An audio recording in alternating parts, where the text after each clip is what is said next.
Hello my crafty friends. In this video I'm going to be showing you my latest haul from scrapbook.com. So let's get started.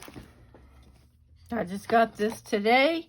I was so excited because I wanted to put up a video today to show you what I'm going to be using in the next month.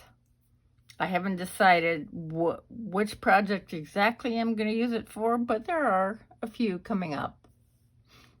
So here we go. I got 2 sheets.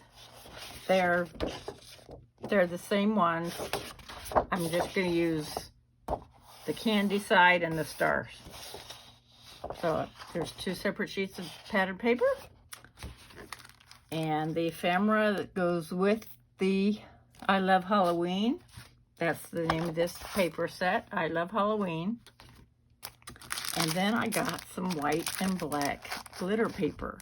This is similar to what I did on my last set of cards. And then, of course, the white I can always use for Christmas.